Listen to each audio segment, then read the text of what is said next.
Alright guys, this is the second part of the lecture from today. So please keep that in mind. This is the second part. We are going to pick up with France right here. We're going to start with the Dutch super quick, and then we're going to go straight into France. So this is the second part.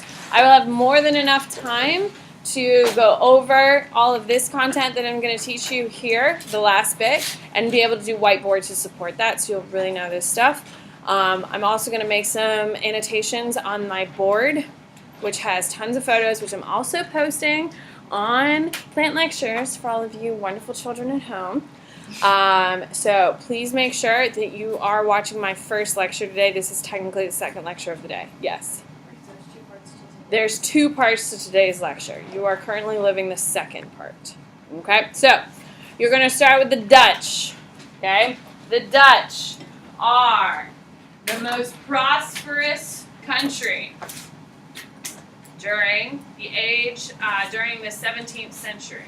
So the Dutch are the most prosperous people during the 17th century. Now, what country do Dutch people come from? What country do they come from, Avery? Huh? Netherlands. So make sure you know Netherlands and Dutch are the same people. Because in one question they refer to them as the Dutch, in another question on tomorrow's test they refer to them as the Netherlands. So make sure you know that they are interchangeable. So please know that. They are also becoming a constitutional monarchy as well. There are going to be two constitutional monarchies at this point. The Dutch are one, as well as the British. So you may want to write that down. Those are two test questions on your test tomorrow right there for you. First one is, the Dutch, or the people from the Netherlands, are the wealthiest, most prosperous nation during the 17th century. The second question is, what are the two constitutional monarchies in the world, Dutch and English? Going good? Cool. Let's go to France. It's way cooler. So, absolute monarchies. If you want to write France, you can. If you want to write absolute monarchies, do you. Absolute monarchies depend on divine right. Absolute monarchies depend on divine right. Who can raise your hand and tell me what is divine right? Peyton. It's one thing. Say that I was chosen by God. Yeah, chosen by God. Okay? It's a pretty good defense for being able to do whatever you want, correct? So, divine right is going to be created by Cardinal Richelieu. And you need to know his name. I put a big star. That's also a test question tomorrow. Do you see how kind I'm being right now? Yeah. Okay, so Cardinal Richelieu is known as the architect of absolute monarchies. There we go. Okay, he's the architect. He created this whole system. He created essentially what will become Louis the 14th.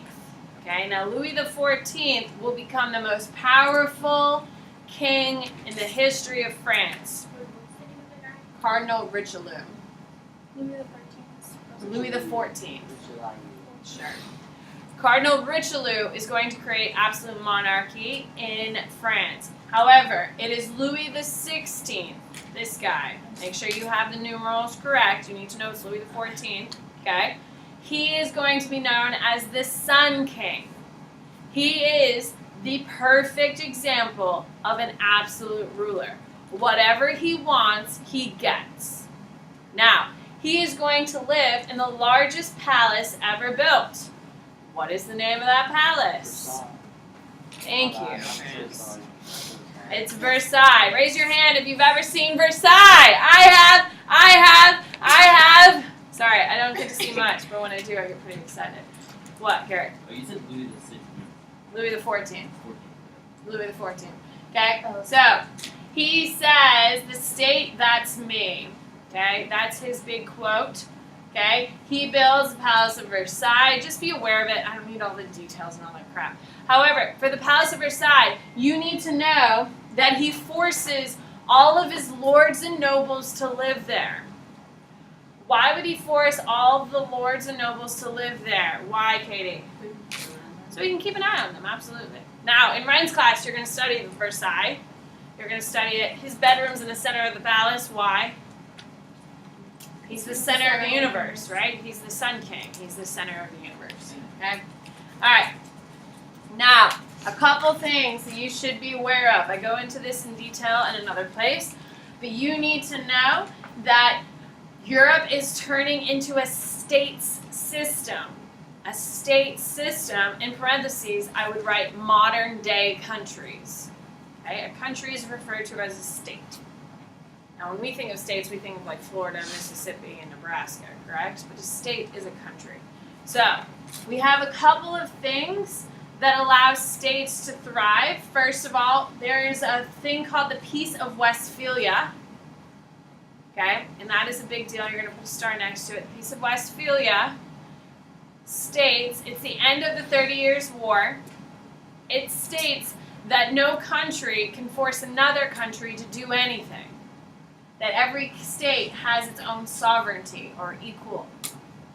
So the Peace of Westphalia says that another country cannot force another country to do anything. And that every state has its own sovereignty.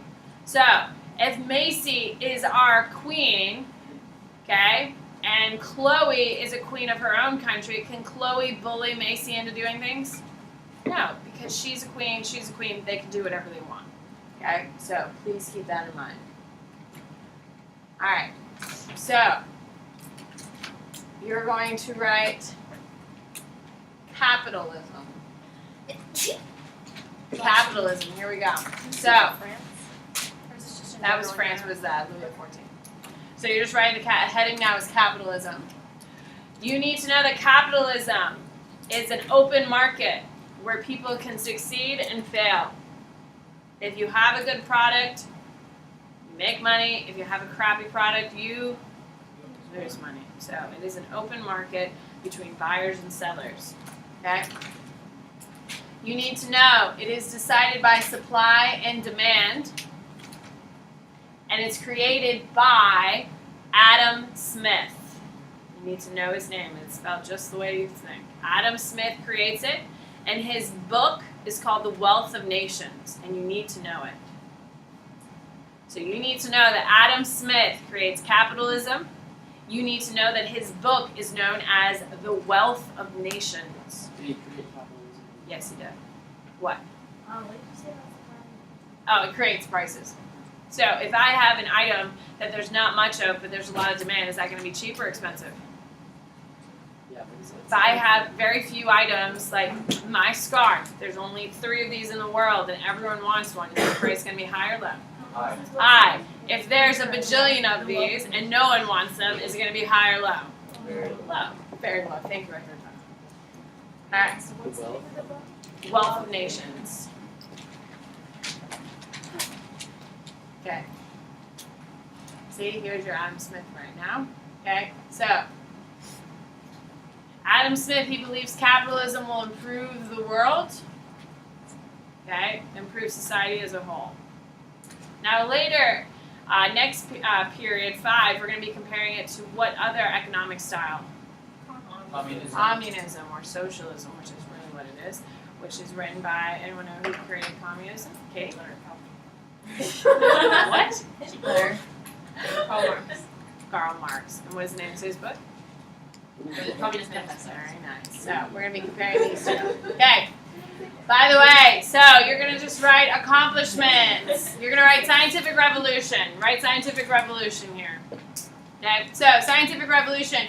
You need to know that Nicholas Copernicus, okay, Copernicus figures out that the sun is in the center of the universe. Copernicus. Oh. You don't need to know Nicholas. You can if you want to. But Copernicus is going to put the sun in the center of the universe. And this goes against the Catholic Church. Okay?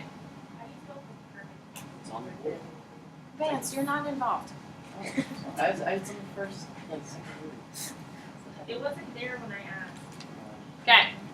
You also need to know that Galileo is going to prove his theory is correct. So Copernicus says the sun is in the center of the universe. Galileo is going to prove it. He's going to scientifically prove it. Claire? Well, I did actually read Galileo's first. Yeah, and that's like one of the few.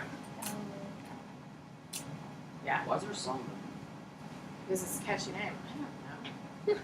Okay, you need to know the name Isaac Newton. He is going to study physics and discovers gravity, of course. So this is called the scientific revolution. Now, the scientific revolution is where we have Copernicus, where we have Isaac Newton, of course, where we have Galileo. They are challenging the church's authority with numbers, statistics, and all that stuff. Okay? So, this is going to lay the foundation for what will eventually come. Alright. Now, the Enlightenment. This is a huge heading. This is laying the foundation for what will become the Age of Revolution. So, the Enlightenment. It is a turn away from monarchies to representative governments. It's a turning away from monarchies to representative governments, and it launches off of the scientific revolution. Without the scientific revolution, the Enlightenment would never have occurred. Okay. John Locke is your first person. I told you there'd be 10,000 names.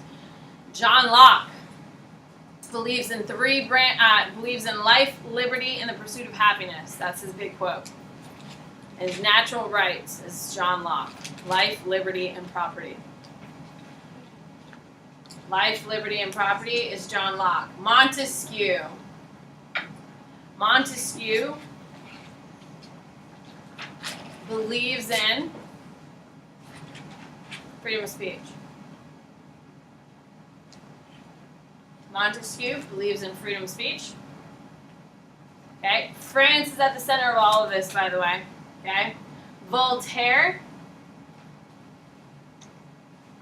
Okay, Voltaire is all about freedom of the press.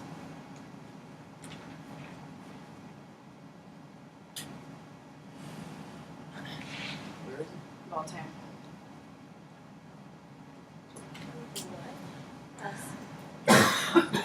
Freedom of the press. What is crush the damn thing? It's the ability to say whatever you want. He hated the Catholic Church more than anything. Nice. Yeah. Okay. Perfect. Wait, Well, you're done. Okay, here we go to the whiteboards, please. On your whiteboard, please tell me what country is going to be the heart of the Enlightenment. What country is going to be the heart of the Enlightenment, please? Good. What do we got? Jesse. Fran, on your whiteboard, please tell me what is the name of the architect of absolutism? What is the name of the gentleman who is the architect of absolutism? Absolute monarchies, absolutism. Good. Good. Now, who is it? Shabani. Cardinal Richelieu. Cardinal Richelieu is going to allow what king to become known as the Sun King? Good. Sadie. Louis the 14th. On your whiteboard, please tell me what is the most prosperous. What? No, Louis the 16th gets his head chopped off. Louis the 14th is the guy who becomes the center of, who becomes known as the Sun King. Louis the 16th loses his head in the French Revolution. So, on your whiteboard, please tell me what is the most prosperous country in the 17th century? Aiden. The Netherlands. On your whiteboard, please tell me what is. Please tell me what is the name of the gentleman who is going to lead the Protestant Reformation? I did it on the primary. You should know it though. Good. You haven't done the primary yet? Cool. Me neither. Cool. Thank you, Jesse. You're already having a great I've start. done the other two things. Who is it, Bella? Martin Luther. On your whiteboard, please tell me who is the name of the gentleman who is going to overthrow the Aztecs? Good. Kellen. Hernan Cortez. On your whiteboard, please tell me what is the name of the two constitutional governments in the 17th century. What are the names of the two countries with constitutional governments? Good. Good. What is it? No, I mean. Netherlands, and the British. On your whiteboard, please tell me what is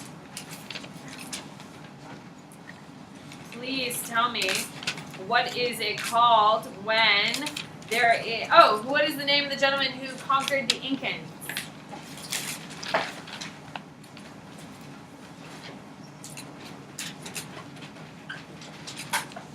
God. Who is it? Claire. Pizarro. On your whiteboard, please tell me, prior to the Protestant Reformation, what was the only unifying force through all of Europe? All Europeans, prior to the prior to the Protestant Reformation, were all following what? Good. Good. What is it? Garrett. The church, or Roman Catholicism, was the unifying force.